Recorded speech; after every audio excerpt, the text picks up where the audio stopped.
Hello, you have stumbled onto another episode of Get Your Fill Financial Independence and Long Life, where we strive for ways to achieve those two goals.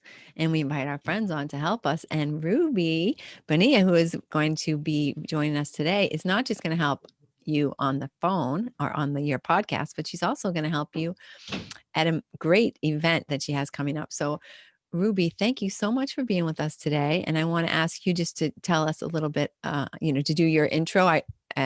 Normally I would say, oh, and this is Ruby who does X, Y, Z, but I would actually like you to do that today, if you don't mind. Yes, absolutely. So, hi, my name is Ruby Bonilla, and I am a entrepreneur. I know Christine and I had several conversations before, and I had told her previously that this year I had a lot of goals.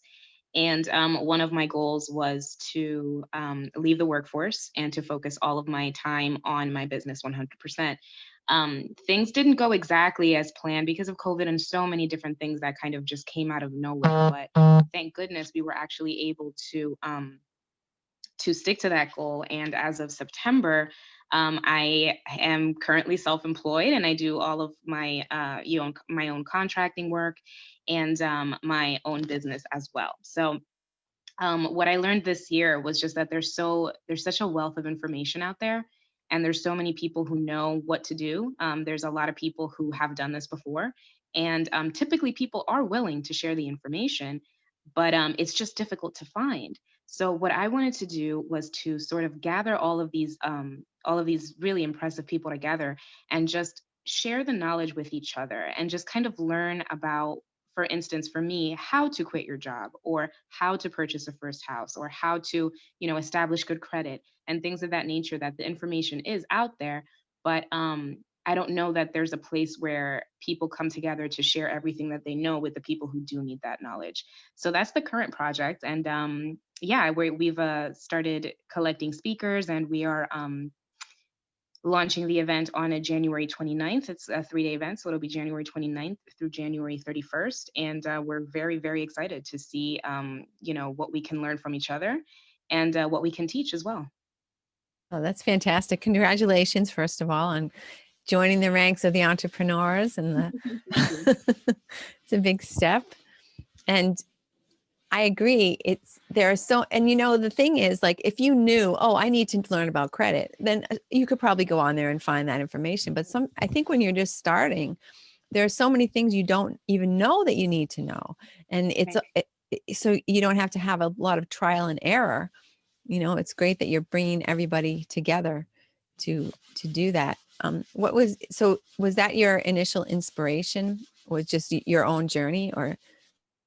Yeah, so my initial inspiration was really, I know this is kind of sound like it's out of left field, but um 2020 was my inspiration, especially back in June, when we were all, I say we, but I know, a lot of people online and in person were just so adamant about fairness and justice and all of these things. And it was very inspiring to see so many people come together, to just kind of like push forward an agenda to say we actually are all the same, and we should be treating each other fairly and equally and all of that. And I was like, yeah, 100%. But the difference is, though, that some of us, when we're, and I include myself in this because I grew up in rather poor circumstances, and inner cities and all of those kinds of things. I think you know people that come from my background are often ill-equipped to be able to move forward in life, and that kind of leads a lot of the people that I grew up around and stuff are down a path that is going to just end in tragedy.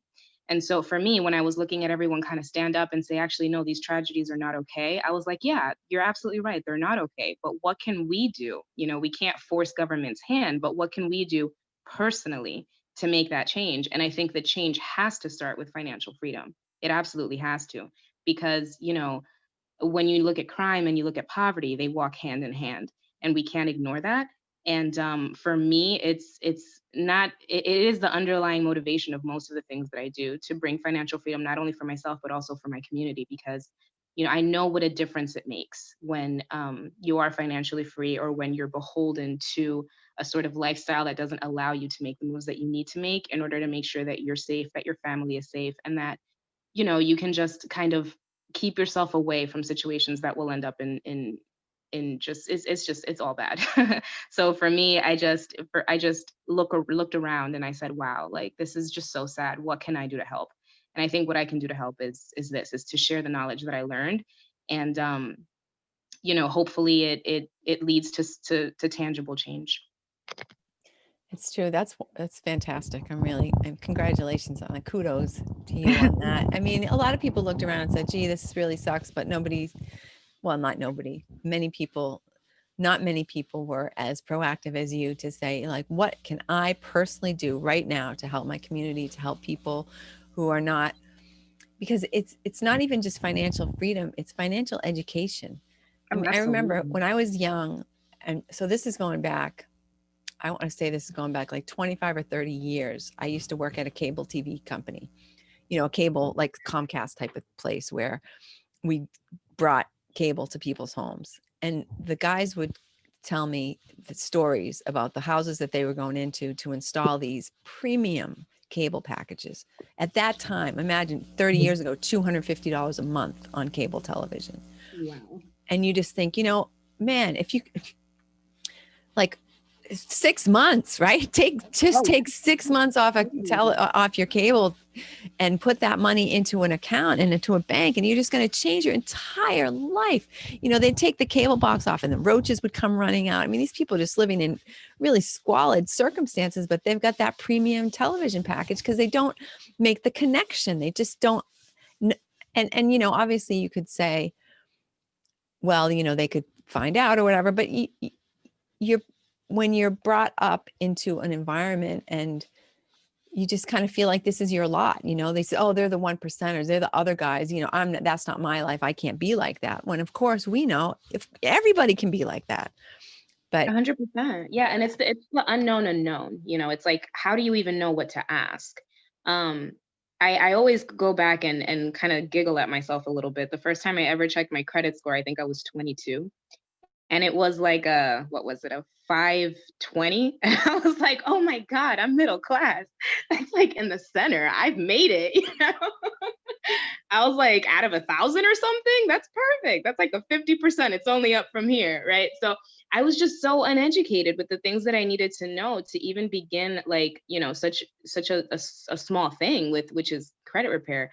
But it's not small. It literally will change your life. At least it changed mine. yeah, it's And huge. I just want to share, I just want to forward it along, because it's all fine and dandy to say, well, you're doing the wrong thing, but it's a totally different thing when you're saying, well, actually, no, this isn't the proper way to do it. Let me help you. Let me show you what I did, or let me show you what, Christine did. She actually knows about this. So, we bring you along and say, well, what can you teach? How can you help? What can we do? At the end of the day, I do believe that we are all one giant community. And that doesn't necessarily mean that we need to do everything for each other, but it does mean that we can share the knowledge that each of us have and in that way make a difference. Oh, absolutely. And some things are so simple. I had um, a person apply for an apartment, and there were, I want to say, at least 12 hard pulls on her credit. And here's a young kid, 22 years old, like you were, and she's got terrible credit because every store she walks into, they say, oh, you want to save, sorry, you want to save $5 on your order today, just apply for this credit card, right? And they just make it seem like there's just no consequence to applying for all these cards. It's all good. You're going to save all this money. But in fact, all these hard pulls, and she had no positive credit. It looks like she's searching all over town for debt, and it just killed her credit. And I thought, oh my God, this simple little thing. This is why you don't get this apartment. Sorry, this is why we're not taking you on as a tenant. And this is what you can do about it, because it's heartbreaking. Yeah, and the effects are far reaching and they don't end, with just us. They are perpetuated with our children, with our grandchildren, with their children, etc. I can't tell you how many people I grew up around that, and look, I'm not trying to knock government assistance whatsoever. If you need it, by all means, that's exactly what it's there for. We pay our taxes, we know what it's going for. So if you need government assistance, this is not any kind of like a bash or anything. But I just have to say that growing up, I looked around and I saw a lot of people who, their moms were on government assistance and their grandmothers were on government assistance and their great grandmothers were on government assistance. And it just kind of, and then later on when we grew up, they were on government assistance and now their kids are getting older and their kids are on, you know what I mean? It's like, I call it a generational curse. That's the wording that I use for it, because it's almost like you were never taught, and neither were any of your parents, grandparents, etc., how to find your way out of this isn't supposed to be something that kind of you hold on to forever. It's a way to get your feet under you and figure it out from there. But I think a lot of times, because it's already available and it's already there, we think, well, this is fine, we have food on the table, we have our lights on, we make our rent every Yeah, month somebody's and all that. paying me to stay home and watch, expensive cable television, right? And You're that's a so great thing. Isn't right, that a great right. thing? Like, no. Yeah, and it seems like a great thing, I'm sure. But the thing is that what does that get you really? Where's, the upward mobility? Where's the forward movement? What happens when you pass on and now your children don't have anything at all? And now they have to go on government. Like, it's not really fair. And it's irresponsible on our part to think, that it's someone else's responsibility to take care of us and to take care of our children, when in fact it's our responsibility, and it's a gratifying one. When you can turn around and say, I put that gift under the Christmas tree. I like to think of my money in hours. So say, like, I don't know, say you make $10 an hour or something.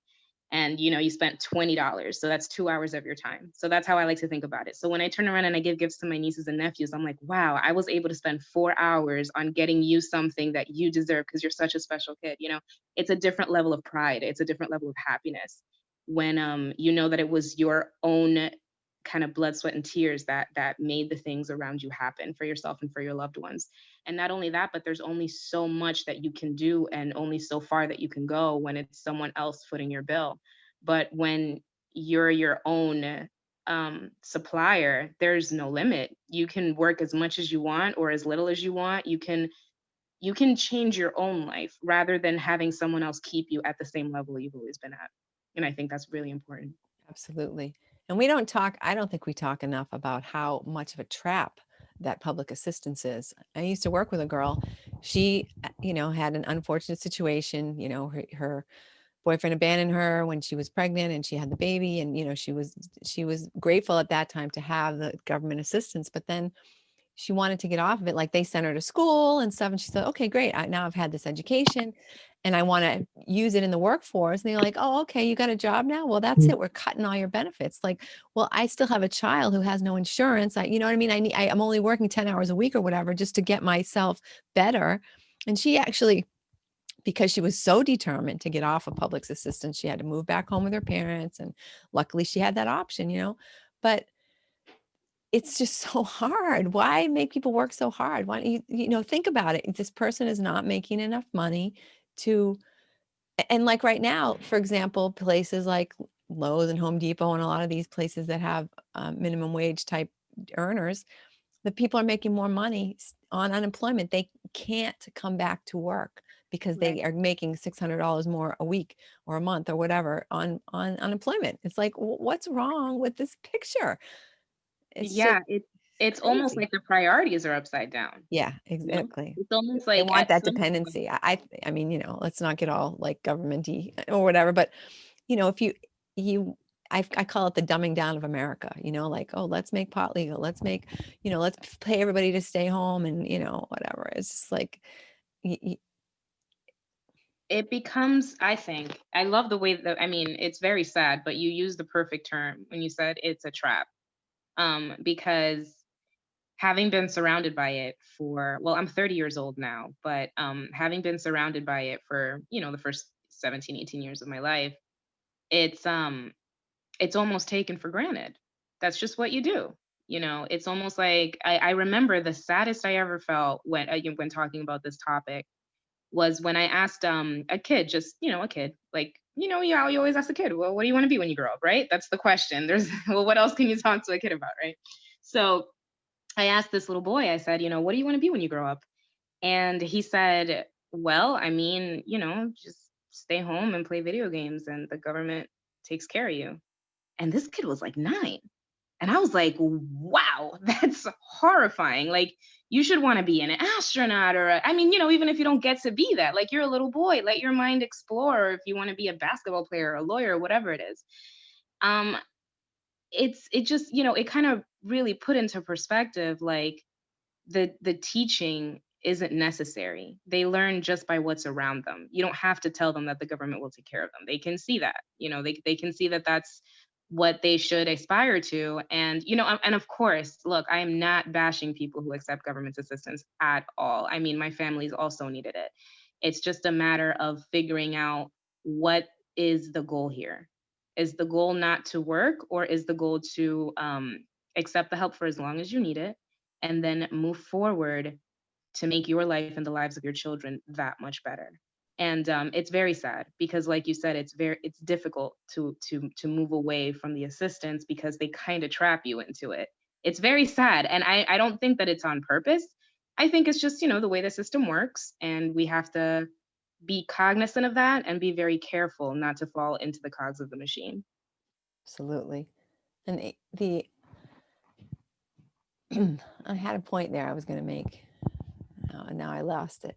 I'm sorry. I talk too much. Oh no. But well, yeah, and that whole thing, I mean, it is such a shame to see, to hear that little boy, right? I mean, why? God, it just breaks your heart. It breaks It your heart. really does. It really does. Because at that age is when, is when you're like, I want to be the president. That's the age, right? Like, after you're like Yes, 16, you're like, no, that's the worst job on the planet, and I want nothing to do with it. But right. when you're little, it's like you think you're Superman. You think you can do everything and anything, and that's how it should be. But it just, it's sad to see, children aiming low. And I think it's, again, it's the unknown unknown. That little boy thought that that was just a normal thing. That was just the thing to do. So it was a sad thing to watch. But what I'm trying to accomplish here, with this event and just in general, is to share that unknown unknown, peel back the curtain and say, this is not, just for the 1%. The 1% is where they are, that's their business. But we can do what we're doing right here to improve ourselves. If we're at $20,000 a year, that's okay. That's all right. That's where you're starting, and that's okay. There are still plenty of things you can do. Even if you're not, Warren Buffett or Bill Gates or whomever, you can still invest in the stock market. You can still improve your credit. You can still save up for a down payment on a home. Um, I mean, you can probably talk more about this than I can, but the first time home buyers loan, that you have like the down payment that's lower, I believe, than someone who already has a home. That's an option that a lot of people don't know about. And it's a simple thing, but if we're talking a $10,000 deposit versus a $50,000 deposit, that's a huge difference. And that's just one step. Rather than giving away all of your rent money to some random person, you're putting it back in your pocket.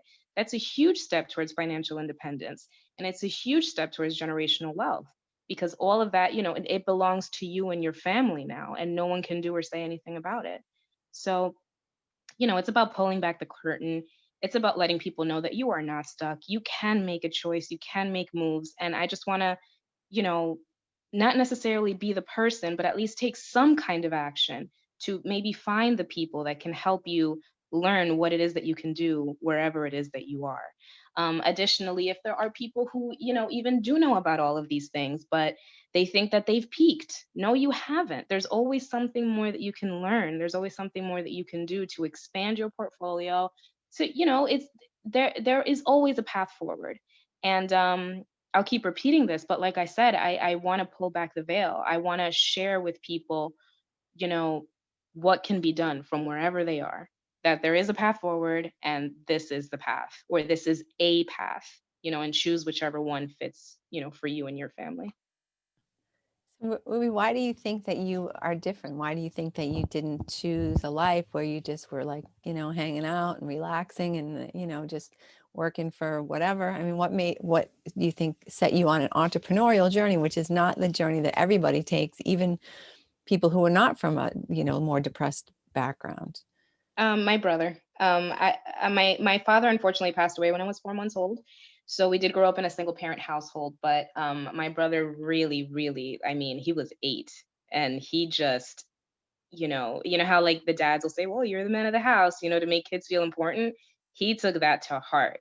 And after my father passed away, he really was the man of the house. And my mom is from a different generation, but he and I are not that far apart. So he would tell me, that this isn't where we're destined to be. We can be better than this.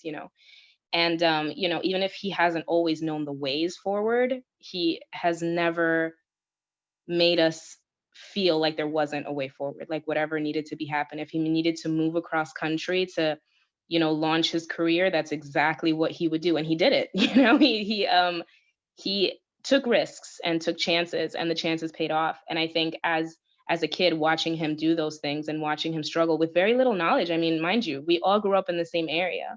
So, and with the same, families and obviously, but with very little knowledge at the time of what to do, he figured it out and became successful in his own way. And it was so inspiring for me to be able to see, someone who was just a few years older than I to be able to do all of these things, even though he and I had the exact same, background. So for me, it was like, well, I don't have an excuse. If I have resources, I need to use them. And that's it. So here we are. Oh, that's fantastic. Yeah, I have been lucky to be involved with some folks who are like you, who are just very involved in finding youth and dragging them, potentially kicking and screaming, to some place where they can learn about things that will change their life, right? Just a little bit of knowledge. One of my mentors is now a millionaire, and she started off by investing $20 a month. She said, I just need to take, this is all I can afford. I just need to take something. And just that constant investment of $20 a month. And she was able to, and then she said, okay, maybe I can do $20 a week now. Maybe I can do, and but it's the mindset. It's just all comes back down to mindset, which is actually what we've just spent the last month and a half talking about, is a millionaire mindset, which is just, right, an abundance mindset, a success mindset. I mean, and it sounds like that's what your brother gave to you, was that. Absolutely. Absolutely. And if you ask him, he'll say that he got it from my father, which I think is just, I mean, it's poetic. You know what I mean? Like my dad wasn't there, but his lessons were. And it's kind of like it's important to have, I guess, a two-pronged approach here, because it isn't just about sharing the knowledge, it's also about sharing the mindset. Sorry, I don't know why I sounded Canadian there. But it's just about sharing the information and the mindset, and saying, well, I don't know what it's like to succeed in the United States as opposed to the Dominican Republic. Oh, I'm Dominican, by the way. Saying like, I don't know what the difference is to succeed over there than it is to succeed in my home country, but I do know what the mindset is, and this is the mindset, and this is where, you need to take this wherever you go, and wherever you go, even if you don't immediately have the knowledge, the mindset will bring you success. Interesting. It's interesting that so was your dad, did your dad immigrate here? Is he the So, first person? no, we actually came here. I guess you could say we sought asylum because my father unfortunately suffered a very violent death in the Dominican Republic. So Oh my God. after that happened, I mean, my mom, you got to think about it. She was in a third world country with 3 young children, Oh my God. and she herself was rather young. She hadn't even reached her 30th birthday yet. Wow. So, it was impossible for us to stay there, especially considering, just the circumstances about everything that happened. It just wasn't conducive for us to be there and live a long, successful life. We needed to leave that area as quickly as we could. So we did. We came here, and it was such a culture shock for my mom, because here she is for being in again in a third world country. Like I have to work, and we'll see what happens, but I need to feed my children. To then coming to this country and being like, oh well, actually no, we'll feed your children. Don't worry about it. Like it was a huge relief because of where we came from, and it was help that she absolutely desperately needed, that we absolutely desperately needed. So again, it's important for me to kind of make sure that I say this. I'm not bashing people who need help at all, because we 100% were in that situation. All I'm saying is that there is a way out of it, that you can find your path forward, and that you should try. It's interesting though, because there's been actually a lot written and said about the immigrant mindset, that when you come to this country and you're told that, this is a better life and things are going to be better for you, then you have that idea and you go looking for it. Okay, well, how can I, oh, the streets are paved with gold. Well, where am I going to get my gold? And you start looking for opportunities, whereas people who are born here, sometimes they don't have that mindset. They're not looking for opportunities, so they just don't see them. Well, And I look at myself as a pioneer, like I turn around and I think I'm still rather young. So a lot of the people in my age group have this really interesting mindset, that it's almost like, if you're in the 1%, then you must have lied, cheated, and steal to get there, kind of thing. And in my mind, I don't really think that that's accurate. I think that most of the time, the top 1% of the top 1% are there because their parents did the right thing, and their grandparents did the right thing, and their great grandparents, et cetera, et cetera. They've been here for longer. I just got here yesterday. You know what I mean? Like, this isn't my first. So I look at myself as a pioneer, as like the old timey gold rush people. That's me, right? I'm not saying that I'm limited to, well, maybe I'll only have 500,000 instead of a million. No, I'm going to do as much as I can, but I can't compare myself to like Victoria Vanderbilt. Like, what do you mean? She's been here forever, and her family, did the right thing, and they invested at the right time, and who knows, maybe they even did the wrong thing here and there. You never know. I don't know, maybe bootlegging or whatever. But the right, you never know. But for me, it's like I need to make sure that as the pioneer, as the manifest destiny person, I'm the one who needs to, be the flagship for my family. I'm the first one. And my kids will be the second, and they will do better than I. And then their grandchildren will do even better. And then maybe my great grandchildren eventually will be part of the 1%.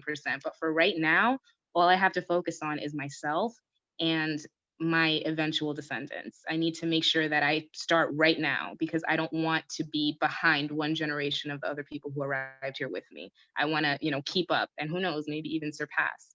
But I just know that, comparing yourself to people who are on a completely different journey than you are it's the wrong move, and it's not going to get you anywhere. It's not going to do anything. All it's going to do is make you miserable and make you hate the wrong people. It's going to make you hate the people that you can actually learn from, and that's a big mistake.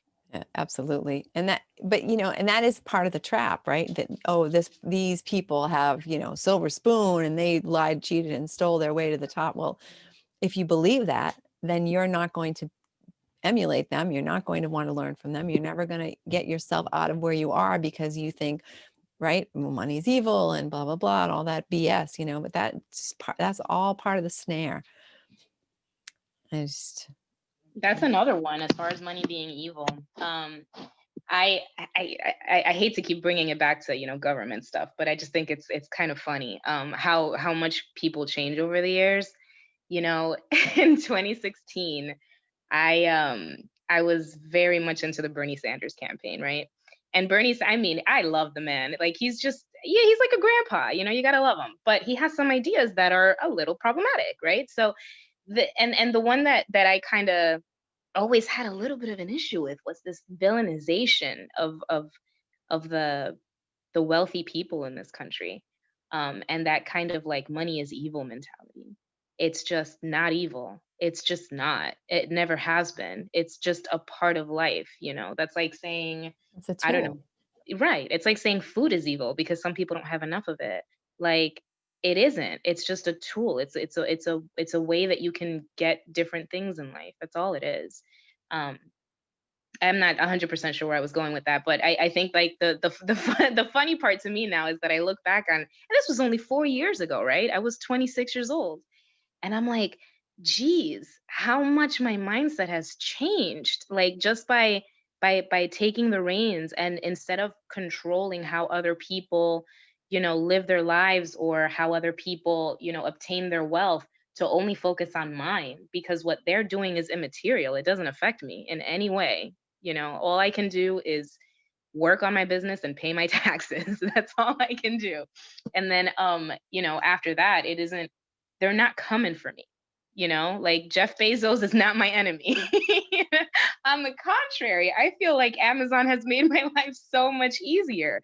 And it's not just me, it's made the life of many, many people easier. And as a result, then yes, he does deserve compensation. Absolutely. It's okay. It's okay that he had a better idea than I did. That's all right. I will have a good idea someday too. Well, it That's was all I his can hope. idea because now Airbnb is getting ready to go public. And, that was two guys who were struggling to pay their rent, and they heard about a convention in town and people needed beds. And they were like, hey, I wonder if anybody would pay to sleep on our couch. Mm, But and you think, oh, great idea. And then what? It just exploded. No, it didn't just explode. They went door to door to door looking for money mm, because they knew they had a great idea.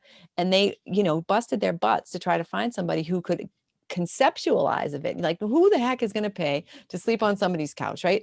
Nobody could understand it. Nobody could see it. It was a totally new thing. And so they busted their butts to try to find some investors who could see the vision. And, it's all easy for us to look back to Jeff Bezos and say, oh, well, he just had a great idea and he went with it. But really, I mean, same thing. Like, everybody was like, oh, you're not making a profit. What are you doing? You're just going to have this online thing.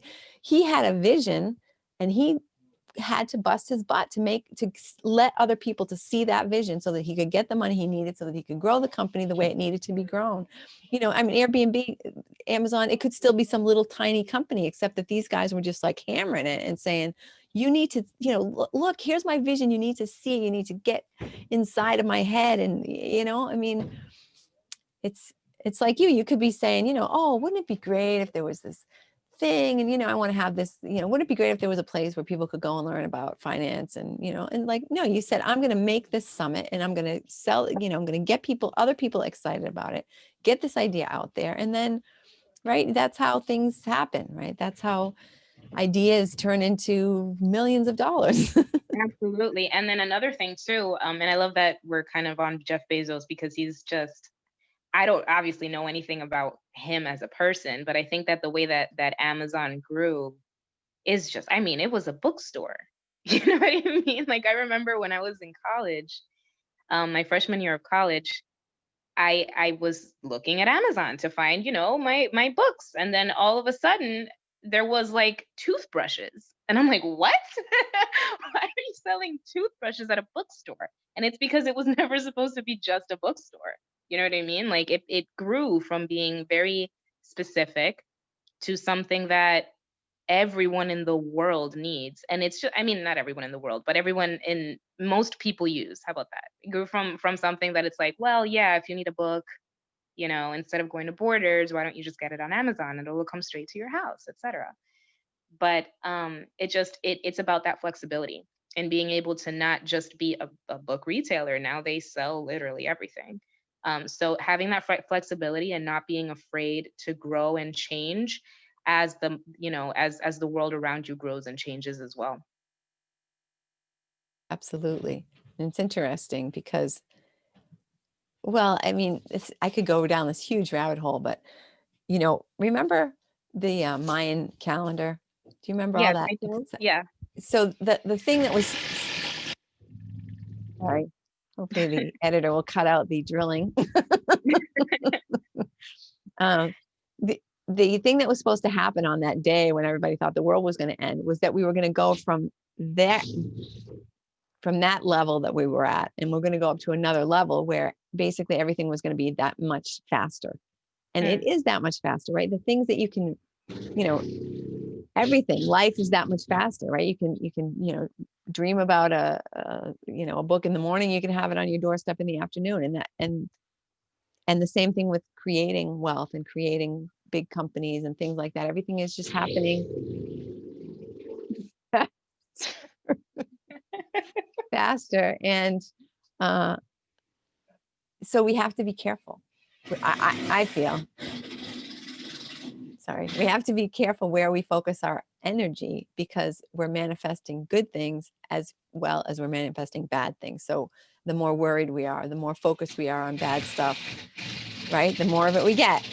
Yeah, So that's yeah. I remember. It's interesting because I'm gonna link this back to the power of attraction. I remember watching the movie The Secret and laughing like you would not believe. I was like, this is the most ridiculous thing I've ever heard, right? Because, you're 20, so you know everything. So I'm watching it and I'm like, oh, this is so silly. Like, how do people expect to just think about things and for them to come to pass without putting in any work? The problem is that that movie unfortunately didn't do a good job of explaining, that it's not just about thinking something. The idea is that if you are constantly focused on the positive, that you will see more of it when it comes your way. You know, it's almost like by giving your energy to this thought process, the thought process becomes real. um, so that doesn't mean that you're not working. That doesn't mean that you're not looking. That doesn't mean that you're not making moves and taking action. It just means that you always have the reason behind what your actions are at the forefront of your mind. And that if exactly. those reasons are corrupt, then you're not going to get exactly what you put into it because you're going to be focused on the wrong things. And it's not that you attract it, it's already there. It's just what are you focusing on? If you're constantly thinking about the color red and you see the color blue, you're not going to appreciate it as much as when you see the color red. But the color blue might have been exactly what you needed. Maybe your motivations were just in the wrong place. You know what I mean? So for me, that's kind of like where I am. Like for this event, it's my first time, organizing when I've been part of other events in the past, but it's my first time organizing it. And I think I've had to focus my thought process on what it's supposed to be, right? Because vanity gets in the way. And you start thinking, well, I just need to get 2,500 people per day. You know what I mean? As opposed to, no, no, no, no, no. What is the purpose of this event? The purpose is to share knowledge with people who otherwise might not have had it. That's the purpose, right? How people always say, if it helps one person, it's good enough. I Yeah. have never had that mindset. I love to go big with everything I do. But with this, I can't be selfish about it. I can't say, well, this is what I want. It's about me. It's about, filling this up to sell. However, it's not about that. It's about sharing knowledge with people who otherwise might not have had it.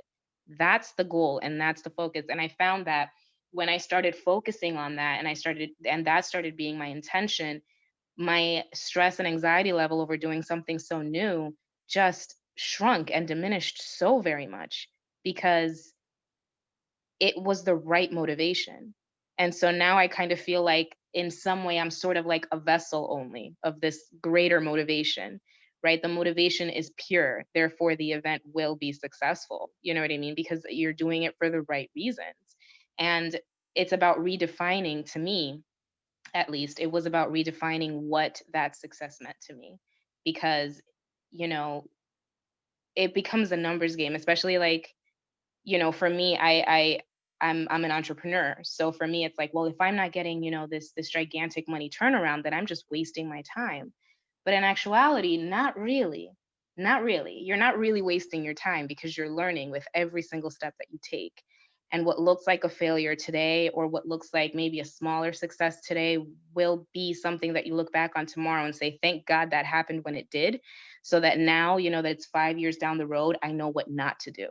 I know what not to focus on. I know what not to give my oops, sorry. I know what not to give my energy to. And yeah, it's a lesson I'm learning actually throughout the planning of this event because it has been very humbling. I mean, anytime that you try anything new like this, especially something to this scale, it can be so frightening. Um, and it has been, but it is also very exciting. And it's also really cool when the people that you share things with are just as excited about it as you are. It's very, very cool. So that's been a huge help to me is to just, kind of keep a positive mindset and surround myself with people who also have that same positive mindset about what we're trying to do here. Yeah. Oh, that's excellent.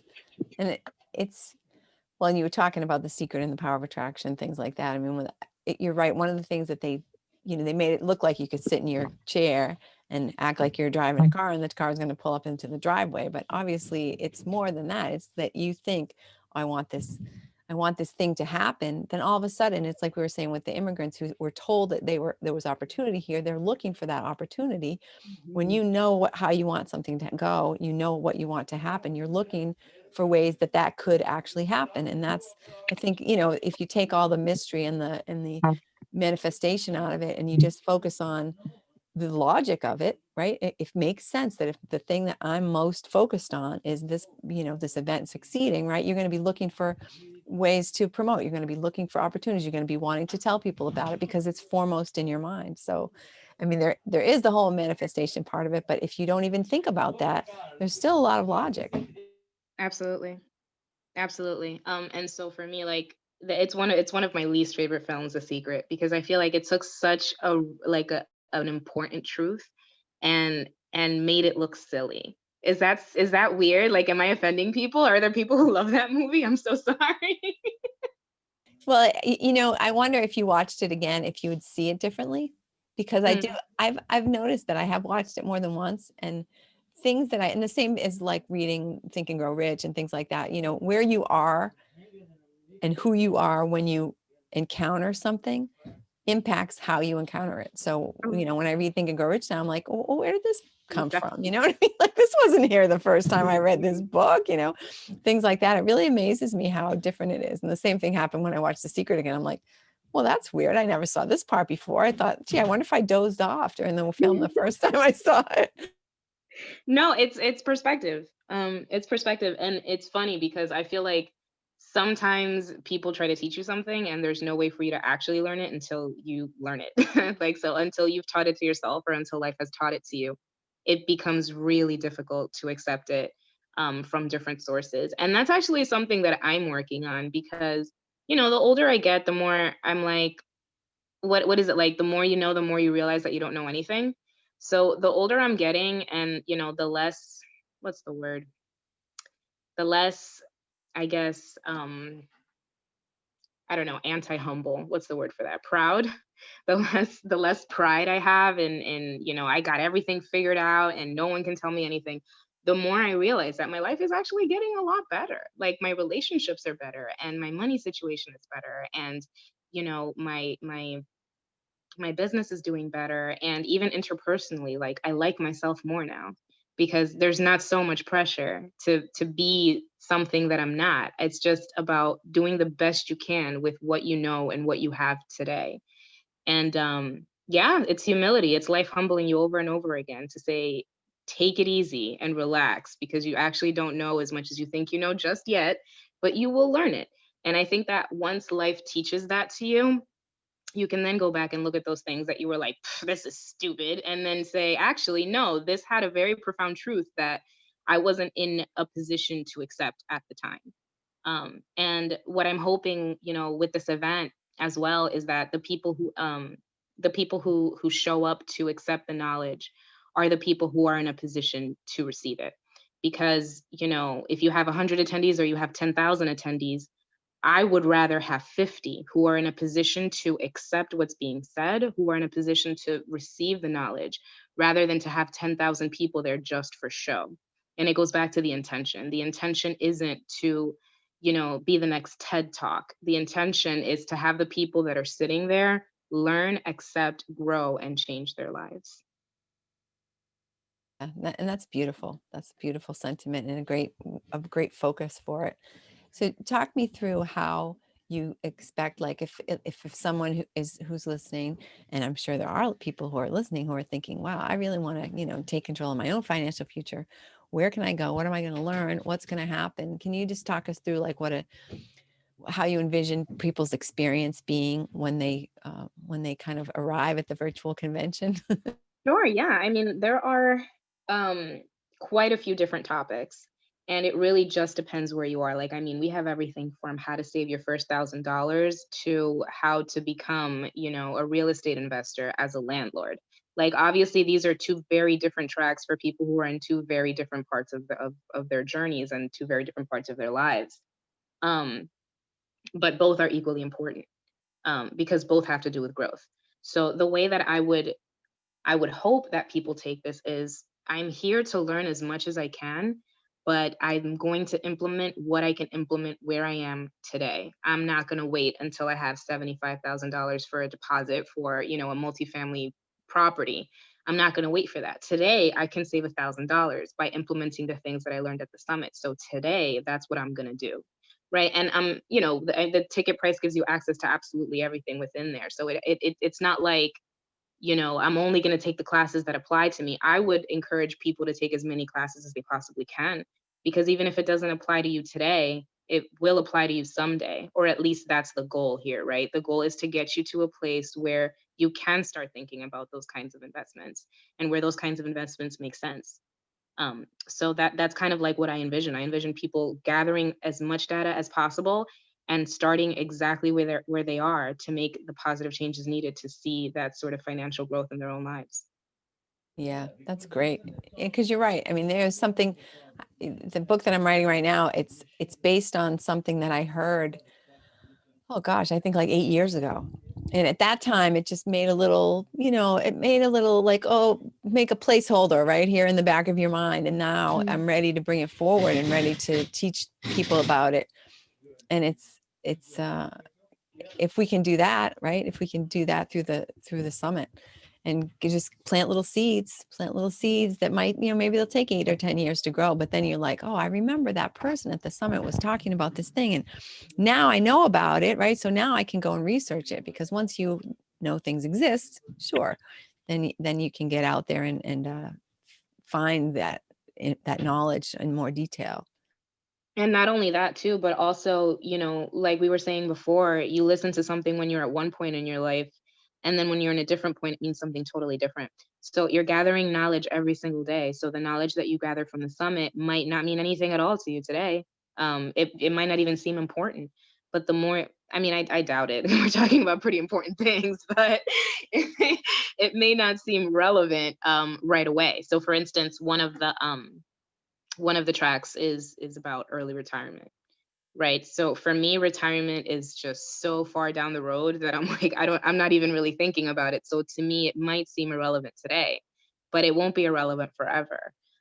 It's something to start working on immediately, as soon as you're able, but not earlier than when you're ready, right? So you don't want to just start making decisions all crazy without actually knowing what the proper decisions to make are.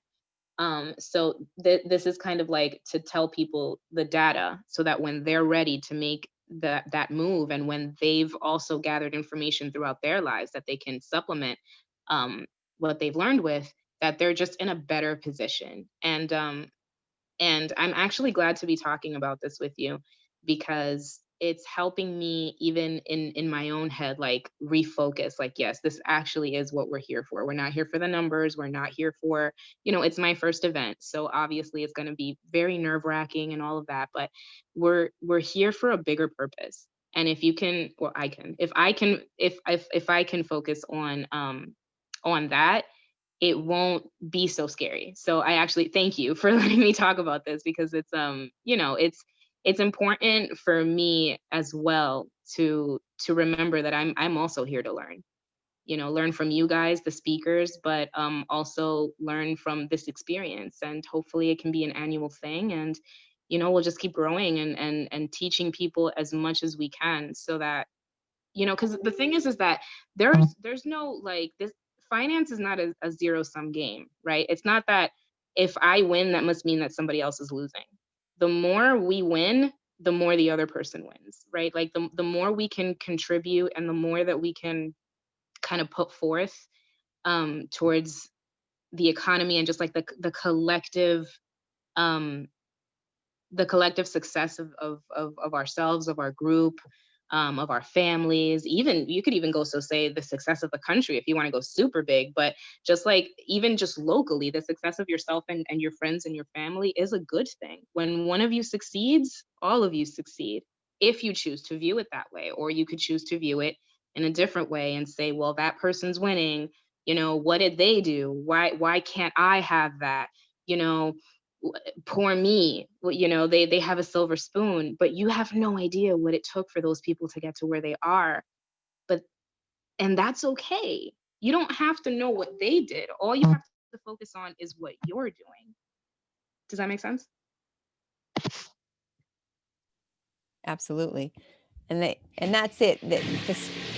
It's the scarcity mindset compared to the abundance mindset, right? We know that there is plenty for everybody. That just because if I make money, it doesn't mean you can't make money, right? There's not a certain amount for everybody, and we all have to share it. It's just that it just keeps getting created. It just keeps getting created, for Amazon to be however much Jeff Bezos is worth now, you know, we contributed something, right, to his success because we bought from him, but it was for our selfish reasons, right? We didn't buy from Jeff Bezos to help Jeff Bezos. We bought to help ourselves because we wanted that convenience. And if you provide a service that helps people and that they enjoy having, and that it fills a need in their life, or helps their life, then people are happy to give you that money. And it's just, we all can help each other, as you said, and hand that legacy down to our whoever's Yeah. coming after us.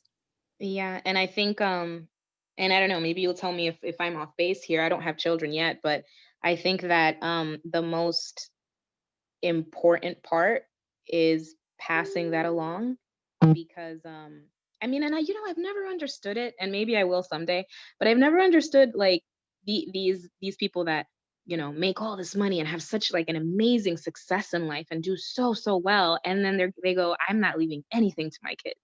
I've never understood that. I feel like, is that not the most important part, or am I off base? What do you think?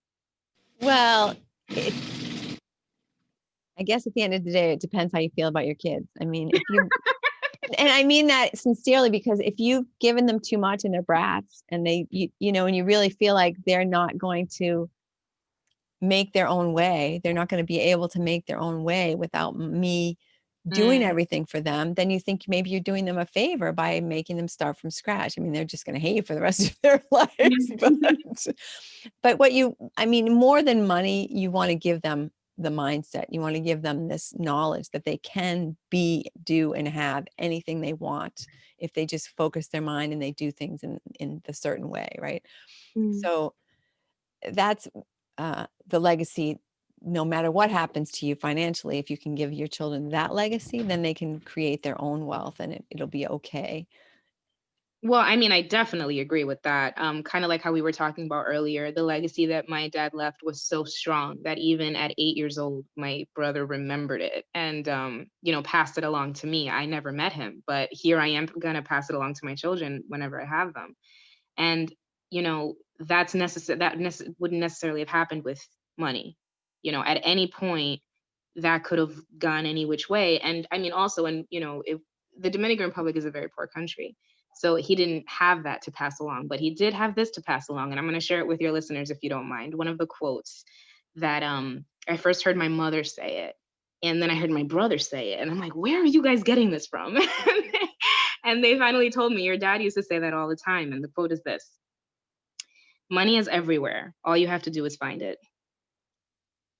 And I mean, to me, that took away so much money anxiety, when you're like, my goodness, I got to pay my rent. I got to pay my light. I have to do this. I have to do that. And I don't know what I'm going to do. Just relax. The money is out there.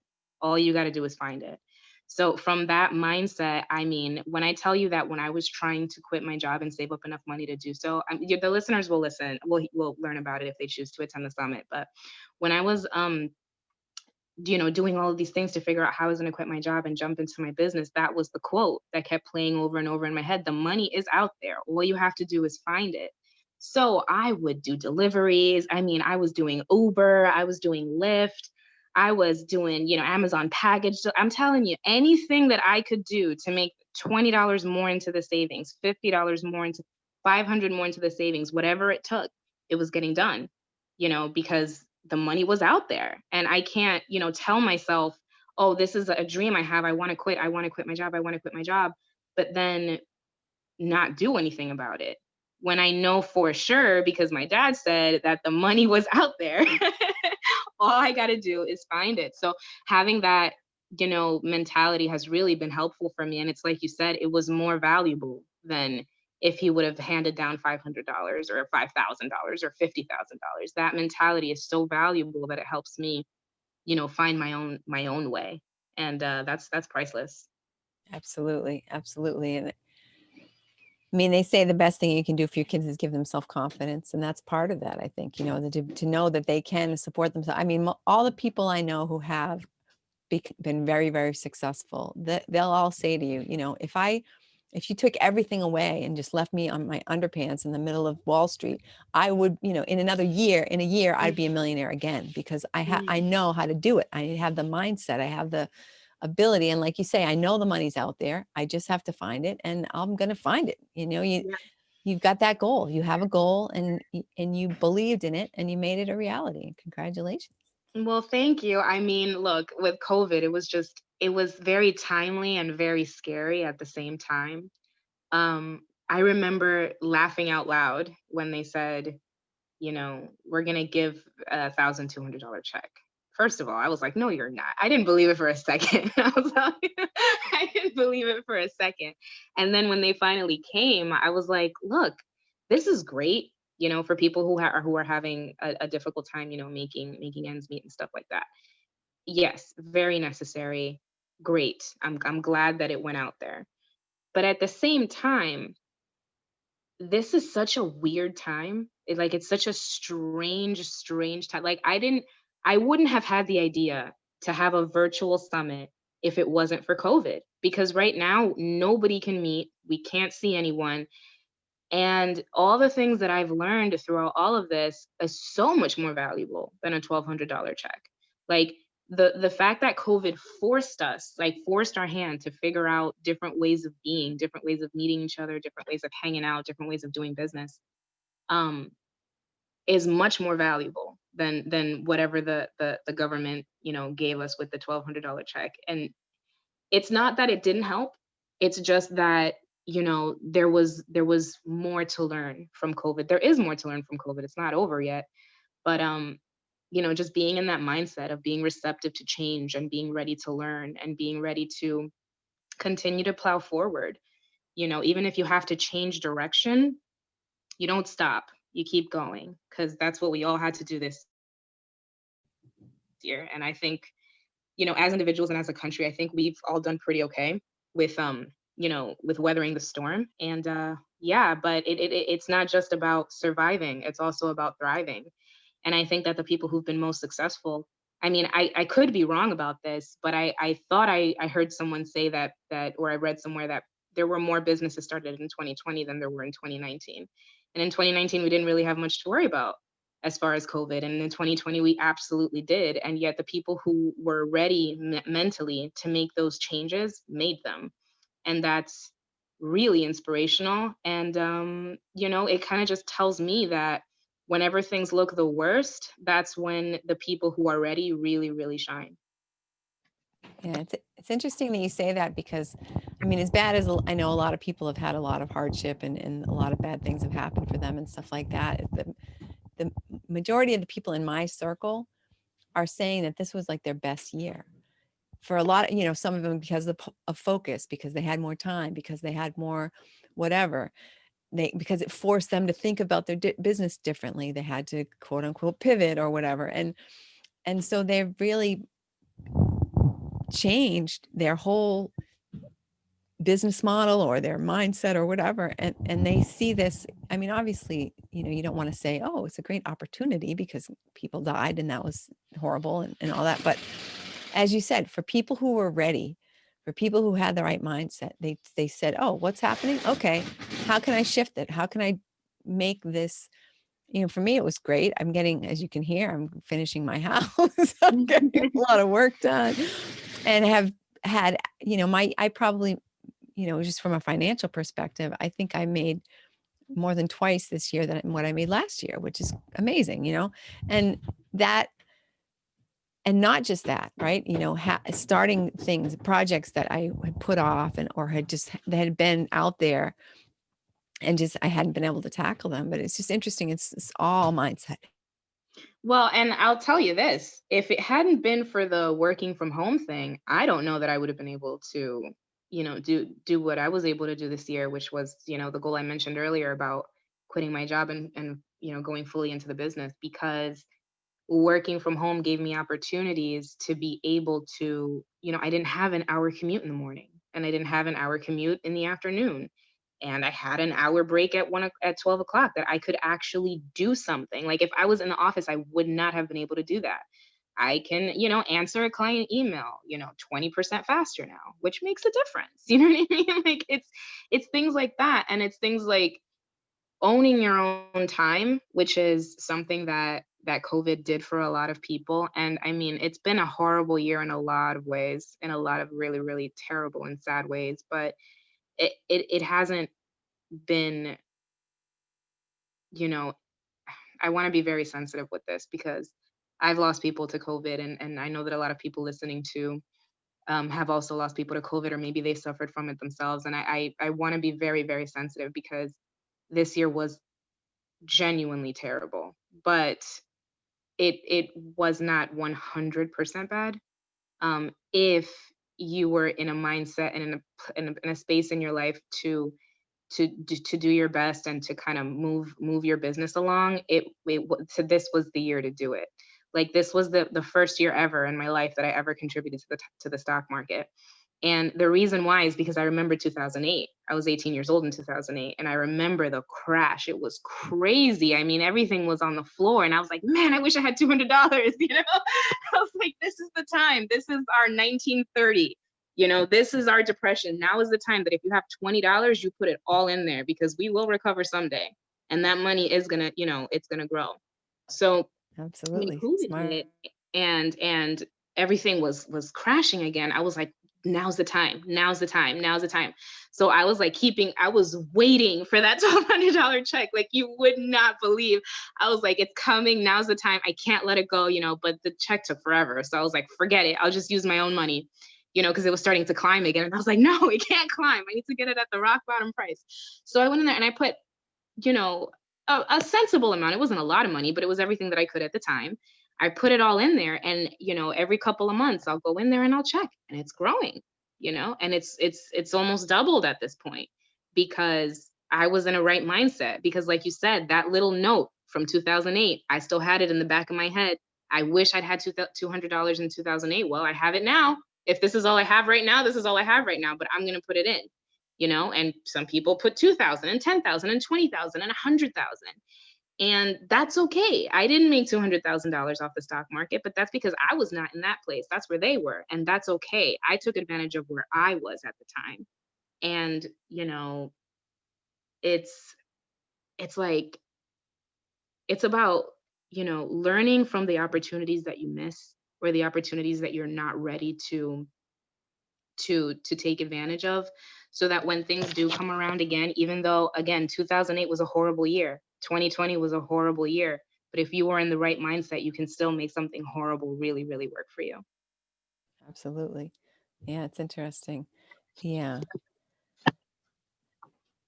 The very first person who I interviewed for the podcast was Tyler Sheff, and he's got his own podcast called The Cash Flow Guys, and he basically, he said you figure out how to make $100 passive income, and then you just do that again and again and again until you get to the point where where you want to be financially. And that's kind of what it is. Like this time you figured out how to make whatever, $200 in the stock market. But then, when that comes around again, you're going to say, okay, well, last time I did this and now I'm ready to, right? You just find some things you can repeat over and over and build up your income that way. So you're better off now than you were in 2008. And now you're going to be better off even the next time because something else is going to happen. Right. So Yeah. yeah. Yeah. And it's about having that long lens, and saying, yeah, I could be afraid that, thankfully I was in a, in a good position when that happened, but I didn't know if my job was going to go under and I was going to have to be laid off. I didn't know if the government was going to have enough money for unemployment. I didn't know what was going to go on. But hey, I have this, and I have this today. So I can either be afraid, or I can trust what I remember from 2008, that everything got better, that eventually this will pass. I mean, the Great Depression passed, guys. Like, if the Great Depression passed, and if 2008, the Great Recession or whatever they ended up calling it, also passed, then this will pass too. And it hasn't passed yet, but it will. And we have to remember that who we are once this is over is not going to be who we were in the beginning, and to ask ourselves, who do we want that person to be? Do we want to be the person who, spent 2020 cowering, afraid of taking any action? Or do we want to be the person who saw 2020 and said, you know what? No time like the present. Let's go. Stocks are on sale, whatever. We'll see what happens. And it's easier for me. I'm not trying to preach. I know people have children and stuff. So it was easier for me, but it's kind of like what we said before about taking advantage of the position that you're in now. Like maybe other people wouldn't have been able to do that because they had kids or they had this or they had that, but I was able to do that. So I wasn't going to let that opportunity pass. Not again. No, that's smart. That's smart. So, Ruby, I mean, we're getting to the end of our time. So I want to ask you what else is, if there's anything else you want to bring up or talk about, or anything else that you think people need to know. Well, I think we've fleshed out a lot of really important ideas. I just want to drop the website of the event, and let people know that Christine will also be speaking, and she's going to be talking to us about how to purchase your first home. So the event's website is www.financialfreedomsummit.org, and you can find tickets there. Or if you'd like to be a vendor or a sponsor, you can also send a communication through there. Once again, that's www.financialfreedomsummit.org. Excellent. Thank you. And we'll also have, there'll be a link to the website, where I guess the only place you'll be able to see it, it'll certainly be on the podcast website, which is getyourfillpodcast.com. And it'll also be on Anchor FM. And I don't know if when it goes on Anchor, that's where it gets syndicated to all the other places that people watch podcasts. And I don't know whether the links also get transferred. So you might be able to find it just in the description on like iTunes or, Stitcher or wherever you listen to your podcasts. I haven't, I actually don't know about that piece of it, but it's definitely going to be on getyourfillpodcast.com, and it'll also be on Anchor FM. And thank you so much, Ruby, for being with us and sharing all this great information about the summit and about your life and your ambitions. And I know you're just going to rock it. I run into you in 10 years and be like, oh yeah, I'm totally rich. And You got Bezos now. Might not even be 10 years. Well, thank you so much for having me. This was really fun. I'm so glad we got to talk. Me too. Thanks, Ruby. I'm going to just Thank you.